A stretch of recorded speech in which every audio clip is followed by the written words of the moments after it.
really prepared an answer. Okay. Where do you live at the moment? Let me see, where would you like us to live? I would say the United States. You're right. That'll do. Okay. All right.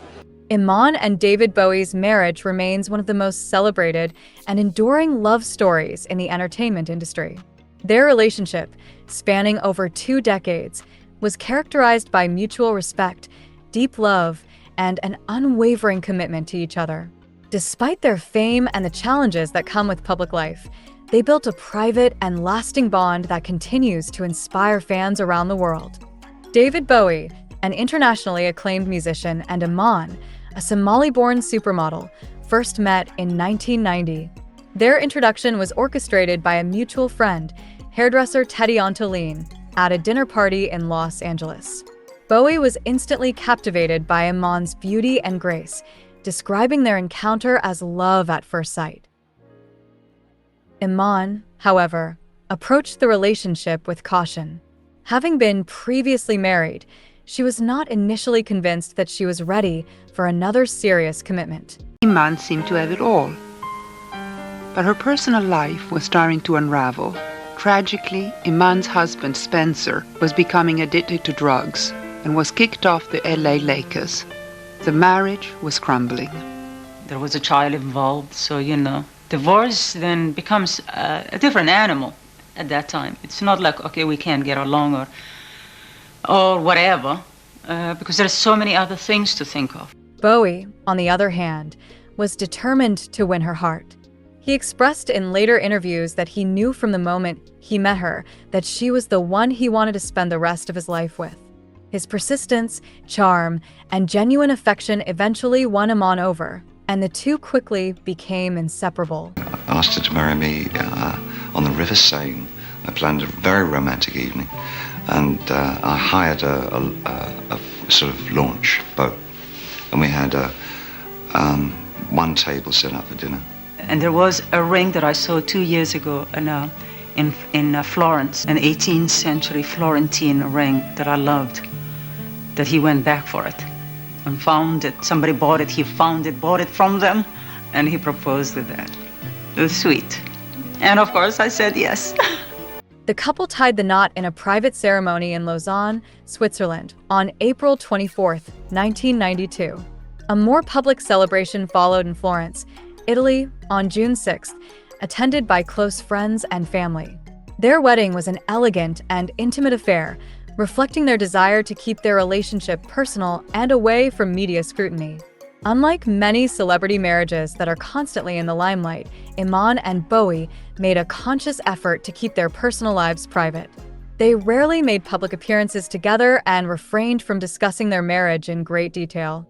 This decision allowed them to nurture a genuine and strong relationship away from the pressures of the entertainment industry. A key factor in their successful marriage was their shared values and mutual support for each other's careers.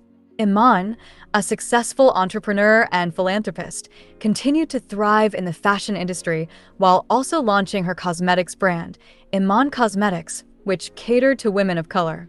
Bowie, a legendary musician, continued to reinvent himself artistically, with Iman standing by his side as a source of inspiration and support. Despite their demanding careers, they prioritized their relationship and spent as much time together as possible. They lived a relatively quiet life, splitting their time between New York City and the English countryside. Both valued their privacy and were deeply devoted to their family. In 2000, Iman and Bowie welcomed their daughter, Alexandria Lexi Zara Jones. The birth of their child further strengthened their bond and shifted their focus toward family life. Bowie, who had a son, Duncan Jones, from a previous marriage, embraced fatherhood with renewed joy. Parenthood further deepened their connection, with both expressing in interviews how much they cherished their time with Lexi. They were dedicated to raising her away from the limelight, ensuring she had as normal a childhood as possible despite their celebrity status. Like any couple, Iman and Bowie faced challenges, but their unwavering commitment helped them navigate difficult times. One of their most significant struggles came with Bowie's declining health. In 2014, he was diagnosed with liver cancer, a condition he kept private from the public. Iman became his primary source of support during his battle with the disease, providing strength and love as he faced his final days.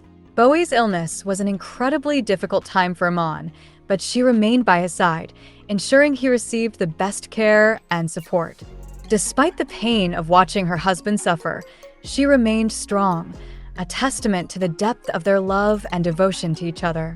David Bowie passed away on January 10, 2016, just 2 days after his 69th birthday and the release of his final album, Black Star.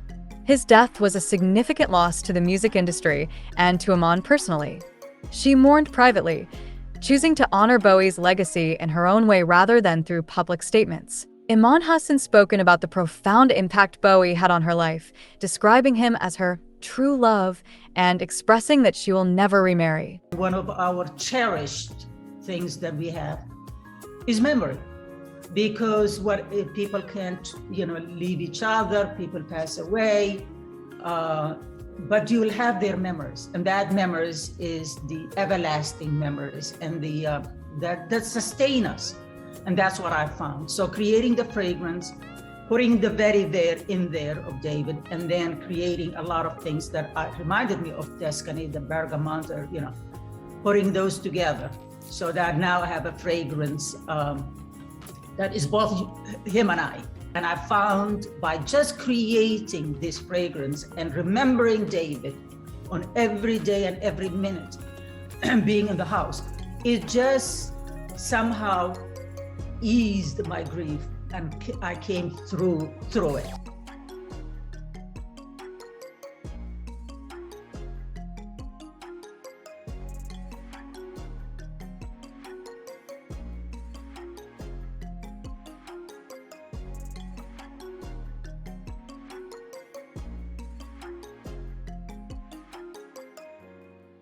She has continued to honor his memory through heartfelt tributes, including social media posts, attending exhibitions celebrating his life, and working on projects that align with his artistic and philanthropic vision. Do you think of him now?